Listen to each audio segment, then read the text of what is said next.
غامدی صاحب نے جو امتحان جن طلبہ کے پیپر ہوتے ہیں نا ان کے لیے جو استدلال کیا ہے نا کہ کل اگر پرچہ ہے تو آج پیپر چھوڑ سکتے ہیں, وہ بالکل اسی اسٹائل کا استدلال ہے.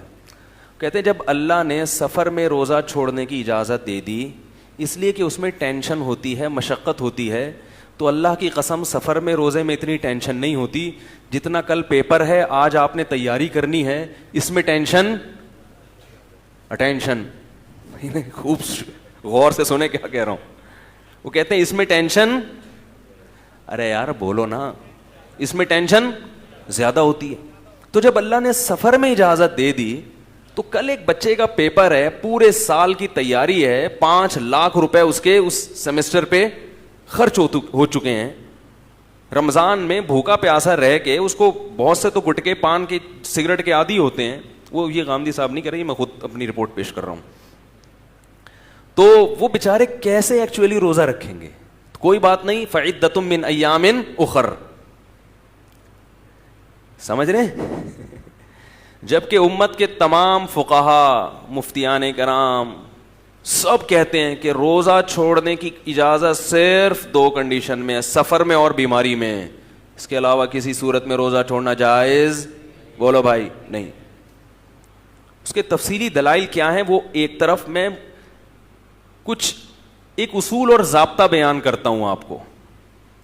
یاد رکھو یہ جو عبادات کا جو معاملہ ہے نا, عبادات جو چیزیں خالص عبادت ہیں یہ توقیفی ہوتی ہیں. توقیفی گاڑا لفظ ہے, بھی اس کا مطلب بیان کر رہا ہوں.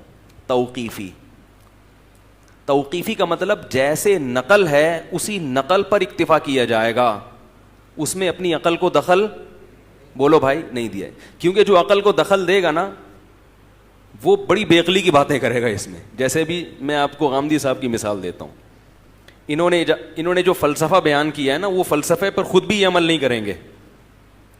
تو پہلے میں یہ اصول آپ کو سمجھا دوں کہ عبادات کیا ہوتی ہیں.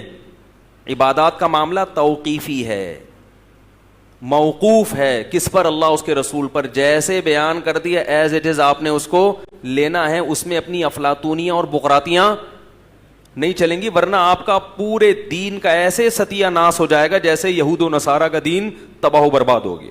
انہوں نے بھی بڑی فلاسفرت کی, یہ اصل میں ایکچولی یوں تھا تو ایکچولی یوں تھا کر کے سیٹنگ ہی پوری آؤٹ کر دی. سمجھ رہے ہو؟ اللہ نے جہاں رمضان کے روزے بیان کیے وہاں ساتھ ساتھ بیان کر دیا فمن کان منکم مریضا او علی سفر, مریض ہو یا مسافر ہو, ختم. اب سفر کو اللہ نے بیان کر دیا, لہذا سفر میں اگر مشقت نہ بھی ہو تو بھی روزہ چھوڑنا, بولو بھائی, جائز ہے. حالانکہ جناب غامدی صاحب کی تقریر کا خلاصہ یہ نکلے گا کہ سفر میں مشقت تھی اس لیے اجازت دی, اور یہ مشقت کل پیپر والے کے لیے بھی ہے لہذا اس کو بھی اجازت ہے. اس کا مطلب اگر سفر میں مشقت نہ ہو تو پھر غامدی صاحب کے نزدیک روزہ رکھنا کیا ہوگا؟ فرض ہونا چاہیے. میں کہتا ہوں ایک غریب آدمی جو بیچارہ جھونپڑی میں ہو, اسے کوئی اسلام آباد لے جائے جہاز میں بٹھا کے, اس کو اپنے جھونپڑے میں لوڈ شیڈنگ میں جو مشقت تھی سفر میں وہ مشقت نہیں ہوگی. یار موجہ ہی, وہ کہے گا روز میرے ایسے سفر ہوں. لیکن آپ خود بھی فتویٰ دیں گے کہ اس مسافر کے لیے روزہ چھوڑنا جائز ہے. سمجھ میں نہیں آ رہی بات؟ اس کو ایک اصول ہے, کیونکہ اصول فقہ نہیں پڑھا نا, مجتہدین کے استدلال کے طریقے نہیں پڑھے, مدرسوں میں تو پڑھا نہیں ہے, ادھر ادھر سے کچھ کتابیں کچھ یہاں سے کچھ پڑھ کے اپنا ایک نیا فقہ مارکیٹ میں لانچ کیا. فقہا ایک اصول بیان کرتے ہیں کہ شریعت میں جو خاص طور پر عبادتیں ہیں ان کا مدار علت پر ہوتا ہے, حکمت پر نہیں ہوتا. دیکھو بات سے بات نکلتی ہے, نماز پڑھنا فرض ہے, اس کی حکمت کیا ہے؟ ان الصلاۃ تنہا عن الفحشاء والمنکر, نماز بے حیائی اور برائی سے روکتی ہے. یہ اللہ نے اس کی ریزن بیان کر دی. ایک اور ریزن اللہ نے بیان کی, اقیم الصلاۃ لذکری, نماز قائم کرو مجھے یاد رکھنے کے لیے. نماز کی ریزن کیا ہے؟ اللہ کی یاد. اب آپ کہیں یار اصل مقصد ہے اللہ کی یاد, لہذا ذکری فرقہ جو بلوچستان میں لانچ ہوا, نئی نئی چیزیں مارکیٹ میں, آ رہی ہیں چند سو سال پہلے. انہوں نے کہا کہ نماز کا اصل مقصد اللہ کی یاد ہے, تو ڈائریکٹ جب اللہ کو یاد کیا جا سکتا ہے تو درمیان میں نماز کے واسطے کی, یعنی یہ تو ان لوگوں کے لیے جو یاد نہیں کرتے. ہم تو دن میں 12 گھنٹے اللہ کو یاد کرتے ہیں اور ذکر اللہ کرتے رہتے ہیں, سبحان اللہ سبحان اللہ سبحان اللہ. صحیح کہا غلط کہا انہوں نے؟ غلط کہا. ایک آدمی کہتا ہے نماز کی اصل حکمت کیا ہے کہ یہ برائی اور بے حیائی سے روکتی ہے. چونکہ نمازی لوگ آج کل بے حیائی اور برائی سے نہیں روکتے, لہذا میں نماز پڑھوں گا ہی نہیں, مقصد تو حاصل ہو ہی نہیں رہا. اور جو آدمی پہلے سے بے حیائی اور برائی سے بچا ہوا ہے اس کو تو نماز پڑھنے کی ضرورت ہے ہی نہیں. ایک صاحب آئے منکر حدیث تھے. یہ اللہ کا بڑا فضل ہے, میرے جتنے مناظرے ہوئے ہیں نا آج تک بغیر تیاری کے ہی ہوئے ہیں ٹھیک ہے, اور بغیر تیاری ہی کہ الحمدللہ سامنے والا مارکیٹ سے شارٹ ہوا ہے, دوبارہ مڑ کے نہیں دیکھا اس. مجھے اس سے اندازہ ہوتا ہے کہ اہل باطل کے جو دلائل ہیں نا وہ اتنے مضبوط نہیں ہوتے کہ اس کے لیے اتنا مطالعے کی ضرورت ہو. اکثر و بیشتر انہی کی بات میں انہی کا جواب ہوتا ہے. ہاں میں وہ بات کر رہا تھا کہ حکم کا مدار علت پر ہوتا ہے, حکمتوں پر بولو بھائی نہیں ہوتا. نماز کی حکمت بے حیائی سے روکتی ہے, مگر نماز فرض اس لیے نہیں ہے. فرض اس لیے کہ اقیم الصلاۃ, قرآن کیا کہہ رہا ہے, نماز پڑھو, اس لیے فرض ہے. حکمت کیا ہے ایک الگ ٹاپک ہے. روزے کی حکمت کیا ہے, لعلکم تتقون, تاکہ تمہارے اندر تقوی پیدا ہو, یہ حکمت ہے. مدار حکمت پر نہیں ہے. تقوی نہ بھی پیدا ہو رمضان میں روزہ رکھنا پڑے گا. اگر ایک آدمی کہتا ہے رمضان کے روزے کا مجھے فائدہ نہیں ہے لہذا اگلے سال میں نہیں رکھوں گا, اور گنہگار ہوگا. کیوں؟ علت یہ ہے کتب علیکم الصیام, تم پر روزے فرض کیے گئے. اس میں حکمتیں ہیں کہ بھئی تقوی پیدا ہوتا ہے, للہیت پیدا ہوتی ہے, نفس پہ کنٹرول کرنے کی صلاحیت پیدا ہوتی ہے. یہ حکمت ہے. مدار حکمت پر نہیں ہے, مدار اس آیت پر ہے جس میں روزے کو فرض قرار دیا گیا. اب سمجھو کہ یہ جو اللہ نے کہا کہ سفر میں روزہ چھوڑ سکتے ہو, اس کی حکمت ہے کہ سفر میں مشکل ہوتی ہے. یہ حکمت ہے, علت نہیں ہے.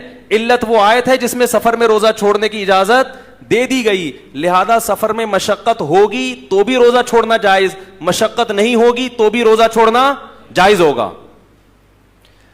اور سفر کے علاوہ اگر مشقت نہیں ہو تو بھی روزہ رکھنا فرض ہے, مشقت ہو تو بھی روزہ رکھنا فرض ہے.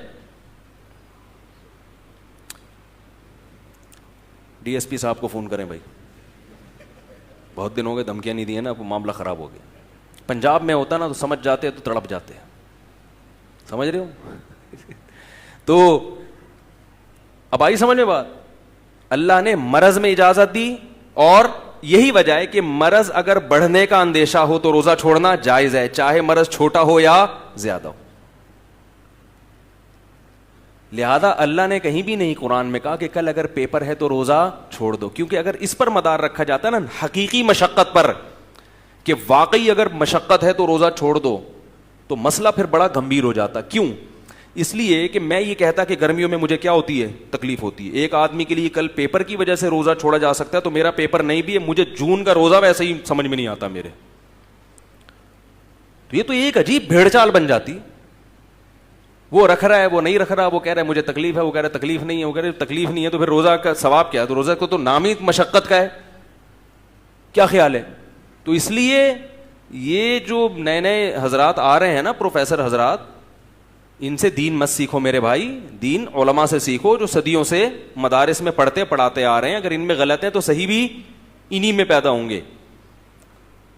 اسی وجہ سے تمام فقہا کا اجماع ہے کہ کیسی ہی شدید مشقت ہو, اگر سفر نہیں ہے اور مرض نہیں ہے تو آپ کو روزہ رکھنا پڑے گا. یہاں تک کہ کوئلے کی کان میں کام کرنے والا مزدور جو 1 منٹ پیاس پانی کے بغیر گزارا نہیں کر سکتا, اس کو بھی روزہ رکھنا پڑے گا.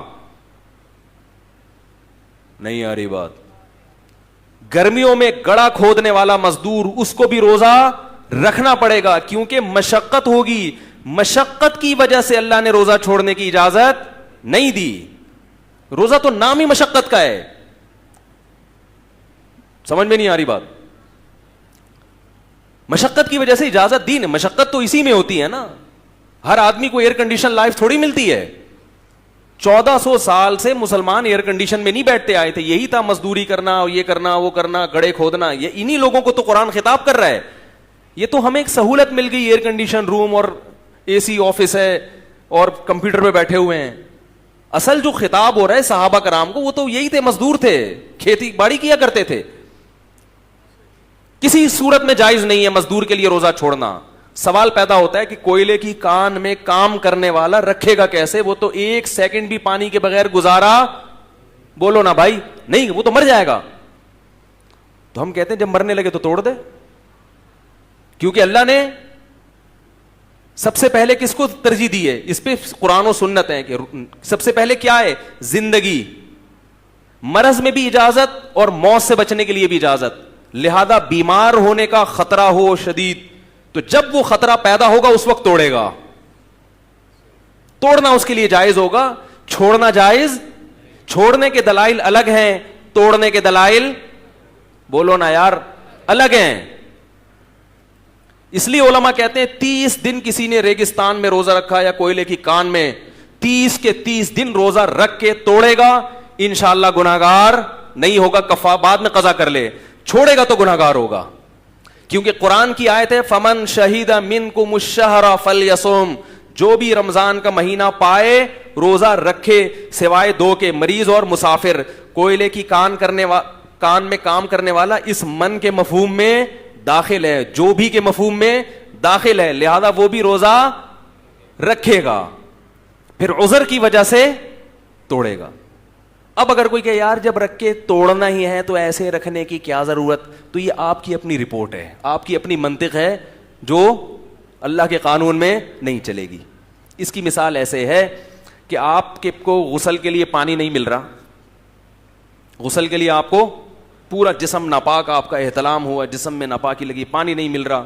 اللہ کہتے ہیں مٹی پہ یوں ہاتھ مارو, یوں مارو, نماز پڑھو. آپ کہیں یار یہ جب پورا جسم لت پت ہے نجاست میں, یہ یوں کیا, یہ اس سے کیا کو پاک تھوڑی ہو جاؤں گا میں